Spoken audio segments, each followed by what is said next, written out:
and saying, no. I'm saying you prove that because he was a guide, a hadi. We say that he is the best of guides for the whole of humanity. Now, if my master, for example, says that I should follow him in his commands, if the emperor says I must follow this governor in his commands, does that mean I've made the governor emperor? No. It's quite clear that the command comes from God unto follow the Prophet Muhammad. Very clear, it's the basic, we don't need too much language. The second one in regards to the hadith, now he tried to cast aspersions on the hadith. It's not going to work. Bilal radiallahu anhu, he called the adhan. Ashhadu an la ilaha illallah wa ashhadu Muhammad Rasulullah. From the time of Zaman, from the beginning to now, in prayer the Muslims said what? Ashhadu an la ilaha illallah wa ashhadu anna Muhammad Rasulullah. So he said this is a bid'ah. We have evidence now. If he rejects hadith, he has to reject the majority of history as well. Because hadith is some of the most vigorous information or history that we actually have. We have a supporting chain of narration. We have something called the Hammul Ilm. I would not be able to pass down history unless my teacher, who was an eyewitness, and we know his character, we know his memory retention, his ability to recall information and give it, and his honesty and so on and so forth, witness the event and he passed it down to his student, who passed it down to his student. So if you reject hadith, you reject history. You have to have consistency. There's no point in going on ad infinite. I'll let you have the last word. But I think it's quite, I see it's quite clear for everyone. This discussion is just folly. Anyway, barakallah feek. Kalam, here. Would you like to stay? No, I'll stay. I'll watch from the sidelines. I've given you the last word. Unless you want me the last word as well. Oh, fantastic. Stop fantastic. acting as well. Fantastic. Right, so the good brother over here is talking about, history and hadiths and so forth, right? As to say that the hadiths don't actually contradict themselves. As to say that there's hadiths that aren't graded as weak, aren't graded as strong, aren't graded as, I don't even know, what's the word, fabricated and so forth. There's loads of different hadiths that we can clearly see there is contradictions in there. Anyways, again, he was talking about, where is he? Oh, I would stay, but He also talked about following the messenger as well as following the Quran and so forth, right? But there is contradictions going on. For example, I'm going to give you something just simple, something real simple. I'm not going to say it's the end all or be all. But for example, in the Quran, how many wives can you have at maximum? Anybody? How many wives can you have at maximum? Four wives at one time, right? Yeah, 4 wives at one time. That's what the Quran says. But then when you go into hadith culture, how many wives did the Prophet actually have? He had 13 if I'm correct. 13. 13. Let's just say 13, for example. So clearly there is a contradiction going on. Which one should we follow? Should we follow marrying 13 wives, or should we follow marrying 4 wives as the Quran states, right? And if we choose marrying 13 wives as the Prophet did, according to the Hadith culture, we're choosing the Prophet over the Quran or Allah's words. If the Quran says you shouldn't marry young girls or you should marry women, but then Muhammad had sexual relationships and married, sorry, let me repeat that again. He married a young girl at the age of 9, according to some Hadith culture, right? But then the Quran says you should only marry women. Which one should we follow? The Quran also allows you to marry women that haven't had their period. It's actually in the verse. We'll talk about it another time, right? That's another conversation, right? So which one do we follow? In Yemen right now, they're marrying 9-year-old girls, right? Which one do they follow? Are they following the Quran or they're following Muhammad and his hadiths? Clearly, we can see that there is issues right there. Clearly, we can see if you bind partnership, right, with Allah and Muhammad, you're going to have to choose one or the other in certain times of contradictions, right? And that's my whole point. If you're choosing Muhammad's words over Allah's words, you're choosing to worship Muhammad or the supposed words of Muhammad over Allah. Is that plain and simple? Some people, it's going to be too difficult to comprehend that. Others, you lot should be able to grasp that. It's not that difficult. Can I ask you a question? Please. You said that if you're choosing Muhammad's words, I'd like you to continue. Okay. But how many times does the Quran actually tell you to pray? The Quran doesn't actually give you amount of times to pray. To does tell you say numerically. 3 times. No, it doesn't tell you. It doesn't tell you numerically how many times to pray. It tells you pray during the morning, prayer in the morning, or glorify God in the morning, in the middle, and at night. So that's 3 times, yes. Which I wanted you to confirm. Yeah. Because you said it doesn't give you, but it tells you the times to pray, which comes up to 3. Yeah. How many times do you pray as a Muslim? I'm not a Muslim. Okay, you're not a Muslim. No. All right. Muslims do pray 5 times, so they get that from the Hadith culture. Yeah. I tried to get into this conversation to ask about the Shahada because I heard there was a debate of the Shahada. Yeah. Did you mention that Shahada issue out? Were you the one? Can you please give me a description of where the Shahada come from? So the Shahada is actually mentioned within inside of the Quran, right? Okay. So to bear witness that, he's the only one worthy of worship, or to bear witness that he's the Lord, and so forth, and so forth. Is that really the Shahada? Do you know the Shahada? Well, the Shahada in terms of La ilaha illallah or Ashhadu anna la ilaha illallah. Do you know the origins of the Shahada? Yes. What do you mean by the origin? Where was the first religion to actually use that Shahada? The first religion, according to what verse? According to Islam, because they said there were many prophets before Muhammad. They say, I mean, this is Islam's claim. So according to the Islamic narrative, Yes. one would propose that it would be the Hanafiya would be the first people. The Hanafiya. Hanafiya would And be who the were the first people. Hanafiya? What was their worship? Were they Muslims? No, they were not Muslims in the sense of the religion of Islam. One would say, in terms of semantically, they were the ones who submitted themselves to God, or all that stuff. Okay, the Hanifa. Yeah, Well, Hanafi. I can tell you where the actual origin. Well, the actual, for example, you can find the certain verbiage within inside of the Jewish scripture, the Torah itself. That's the Shema you're talking about. There's only one God. Yeah. There is other things, or and the Israel. negation There is of one God. and the negation of other gods as well. But in the regards to the Shahada, it actually has an origin in another religion. Are you aware of this? Yes, it's inside of. Are you filming? Yeah, it's inside of.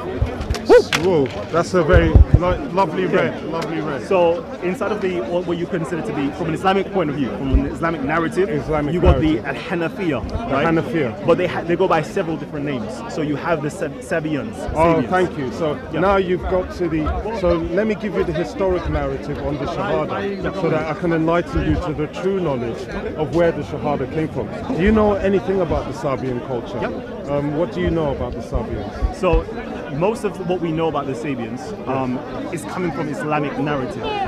But there is other narratives that predate the Islamic one. You have Christian narratives, you have the Greek culture as well that speak about the Sabians as well. Speak about the Sabians. And if you know, there's a surah that says that the people that will go to heaven are the people of the book, the Sabians, and this was abrogated later on by Muhammad. So I'm going to give you 2 references for you to because you sound like an intelligent person, and rarely hear that we talk to people that they have intelligence and they do their research. So I say that as a thumbs up to your integrity, but I like to give you some other scholarly issues. If you look at the Encyclopedia of Islam, page number 6, you'll find out some relationships about who the god of the Meccans was previous to Muhammad having this prophecy for Islam. But according to the Middle East scholar E.M. Weary, whose translation of the Quran is still used today, in pre-Islamic times, Allah worship, as well as the worship of Baal, were both astral religions, that they involved the worship of the sun, the moon, and the stars. Now, this is a citation from a book called A Comprehensive Commentary on the Quran, Osnabrück, Otto Zeller Verlag, 1973, in page 36. Now, you mentioned the Sabians. Are you aware of the worship of the Sabians? They were it's another astral religion. It's Okay, astral the and astral philosophical religion. Yes, and they worship 5 times a day in the morning and that, where Islam got its initial prayers from.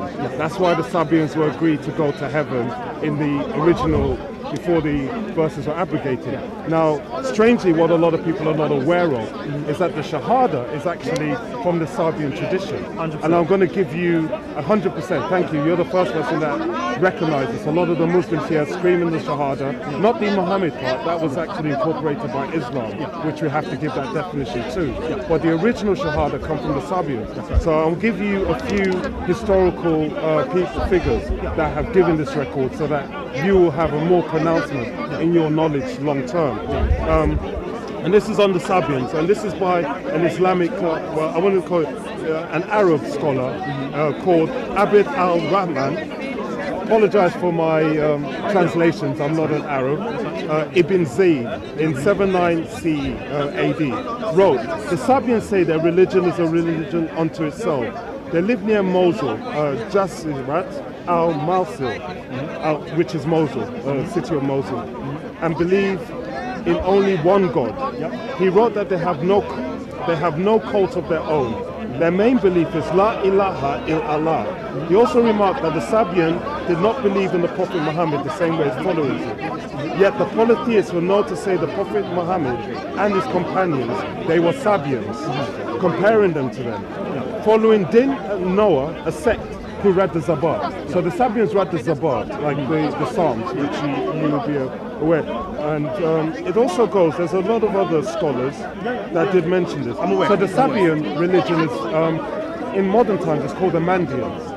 And there's a documentary by the BBC on them. They also believe in baptism, and they believe in John the Baptist, which is kind of strange. So the Sabian religion is actually where the Shahada comes from. And this is a historical fact. So since you're not a Muslim, it would be very hard to sell this idea to you. But I think a lot of Muslims are actually ignorant to the fact that their Shahada is a Sabian, which is a pagan religion of moon worship. And if you know Hubal and Yasin, Yasin is also a chapter in the Quran. Yasin is another name for Hubal, which is another name for Baal. And some Christian channels like Christian Prince explain that La is the moon god, which is the god Thoth in the Emerald Book of Thoth, which is the book of the Egyptologists. It's wrong. Well, they'll say this, but if you look at the hieroglyphics and the archaeology, I read hieroglyphics. There's a lot. I do as well. Strangely, I read the Emerald Book of Thoth in hieroglyphics. I spent a few years, so I'm one of those that are very well scholared in the occult and everything. So I'm going to quickly say, I read it. I read hieroglyphics, and I saw what Christian Prince did, and it was commendable. And I'm like, well done. But unfortunately, he did make a little mistake. Okay. On the probably on the translation of what Al. Wasn't Al the meaning of God, like Baal? It's a hyphen. So Al means something. It doesn't mean the. It's a generic term for God in the Semitic language. So La must be the name of the God that they worship, because the Sabians had this God, and from Christianity perspective, which I am a Christian and I'm an evangelist, I do not associate myself with a name of a God that is not Yahweh. But what we need, what you can confirm is that the Sabian Shahada is what the Muslims incorporated, and they use Muhammad Rasulullah, I've forgotten the Arabic translation, and I won't say it because they will start saying I've converted to Islam here in Speaker's Corner. But Sabians were the ones that brought the Shahada to the Islamic concept. 100%. Muhammad, well, according to the Hadith culture, clearly Muhammad adopted the Shahada from them. Do you know what else that Islam took for the Sabians? One could say it took the prayer system from them. Yes, 5 prayers, that's correct. One could say Ramadan. There is fasting as well. Yes, Ramadan. There is the charity as well. Zakat. There is a whole list of things. Pilgrimage as well. Basically, I think the 5 pillars of Islam is literally coming from the Sabian religion. Precisely, and you mentioned the Hanifa, and the Hanifa were a sect of the Sabians, which you should be aware of historically. And the Hanifa were, for example, were the ones who were responsible for educating Muhammad. Precisely, and you would know, sorry, what's the Muhammad scholar, the guy that... Waraka. He was one of the chief priests of the Sabian sect. He was not people of the book. He wasn't a Christian, as some Muslims are led to believe, but he was actually a Sabian high priest, and they believed in cave worship, which the Sabians also did, where they received revelations by doing so. In fact, Islam, as the Muslims claim, is an old religion. Muhammad is the one that's refined that religion, but Islam has existed from the time of the Sabians. Do you know any biblical context to the Sabians, just out of interest? Biblical context to the Sabians? Just his face. Possibly, but go ahead. Okay, I'll give you. You know the oldest book in the Bible? Just a quick question. Do you know which one it is? The oldest book inside of the canon of the Bible. The canon of the Bible. Some people argue, could say Job. Yes, you're right. It's actually Job is the author of the book of Job. Is actually the prophet Moses. So he was told these narrations before, and he incorporated it, which we call the Torah and separate Job. Job's family was attacked by the Sabians, and they were the ones that killed his family, and they were the people in the desert. Another record of the Sabian with the crescent moon symbol was in the book of Judges, when I've forgotten his name, which prophet it was. he slew them and he took their ornaments of crescent ornaments. So what we do know is that we have historical evidence that the god Hubal has the crescent moon, and it was one of the chief stones inside. When we look at the tafsirs on Quranic tafsir, I can't remember the ones offhand. So we can establish that the Muslims need to reflect on their religion in a holistic way. Look at things like the Encyclopedia of Islam. Look at the pagan roots of A Islam. pagan. Yeah. So you being someone that doesn't believe in Islam, and are you a Christian just to... No. Okay, so you're not a Christian, so this is a quite decent conversation between two people that are truth seekers, and you can confirm that, yes, Islam does take Sabian tradition, and it's very different to what they think it is. 100%. 100%. Yeah. What's your name, by the way? Callum. Callum. Yeah. My name's Yakub. Nice to meet you. Christian. Yes, why are you not a Christian? Oh man! Why are you not a Christian? Someone like you that's it. Why am I not a Christian? Ooh, that's a good question. That's a very good question. You know what?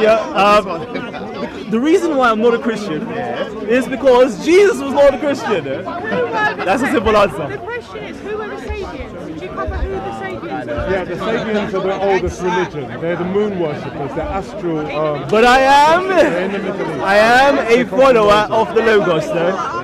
I am. Zoroastrianism is from Persia. Okay, he follows the logos. I follow the Logos. Though. We follow the logos. Callum, that was a really beautiful conversation. Thank you very much. Bless. Thank you, Kalam. Thank you, bro. So I'd like to thank Callum for giving me a time to address him, and he has confirmed that Islam is built on the Sabian traditions. The 5 pillars of Islam cover Sabianism. The Sabians were the ones that killed the Prophet Job. So this is concrete evidence, like he said with his own mouth. They take 5 pagan traditions from the Sabians: the prayer, the zakat, Ramadan, the Shahada. These are not practices of the one God. We as Christians, we worship the one true God, which is mentioned in Genesis, the Spirit of God, the Son of God, and the Father. These are the 3 that are one in form.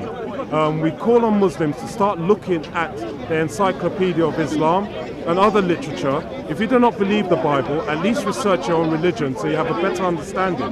When you're screaming your Shahada here to heckle us when we're preaching the gospel, you're actually screaming pagan chants. And this is evidence known to anybody that has any historical knowledge.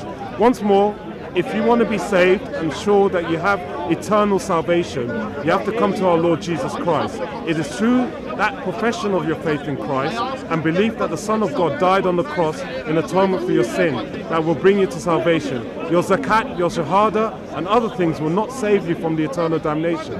So please research, because eternity in hellfire is not where you want to be going. And when you have been shown concrete evidence that your religion is built on pagan foundations, you need to take this very seriously.